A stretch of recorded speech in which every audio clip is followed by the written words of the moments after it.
It is happy Halloween time. It's a pretty scary time with those little ghosting goblins out there on this All Hallows Eve. But getting hurt while trying to enjoy the holiday is a lot scarier. So I did some research, and more than 3,000 Halloween-related injuries do happen every year here in the States, and that's according to the Consumer Product Safety Commission. So what should you do to ensure your Halloween is a treat, no tricks? I'm joined now by Fairfax County Assistant Police Chief Bob Blakely to talk more about Halloween safety. Man, do we appreciate you taking some time out to come and talk to us today. Well, good morning, Allison. Thank you. What is the number one thing that you want parents, caregivers, grandparents, whomever to know when they venture out tonight?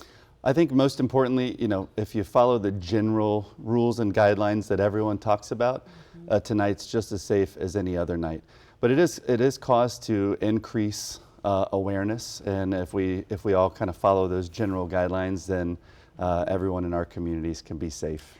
You know what's scary too is the drivers. What's the word to the drivers out there? Certainly be patient. Kids are excited. They might dart into the street or what have you. What are you telling the drivers? So that's our number one concern. For drivers, we get into this rush hour, sunset tonight is just after 6 p.m. It's dark. We're all going home or distracted by the many things in life. So our number one message to drivers is slow down. Yeah.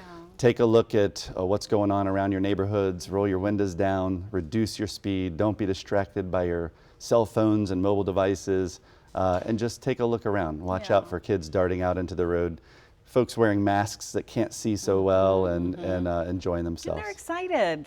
They're excited to be out there. My partner Annie and I were talking, and she had a great question. We used to worry about somebody slipping something into candy. We think about the razors and all that craziness that people would do for whatever reason. What's that threat like these days? Yeah, I grew up in the same era when we thought we had to quadruple check everything. And, we always tell parents you should always look at anything your children are consuming or going through that comes home in a bag.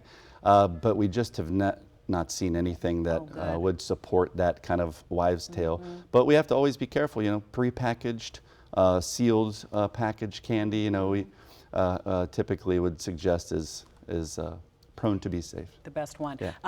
How important is making a plan before you venture out? That is super important. I'm glad you mentioned it.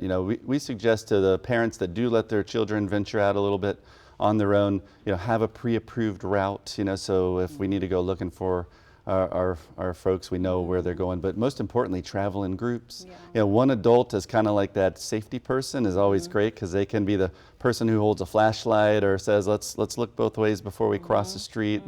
They're focused on safety and not that full-size candy bar that might be at the next house. I'm sure you guys will be on alert, maybe not high alert, but is there any extra plan from your department tonight? Yeah, absolutely. So we put our neighborhood patrol units and extra police officers in the community just to watch out for traffic safety and to keep the kids safe, mainly to increase that awareness and perception that everything in the community is safer by their presence.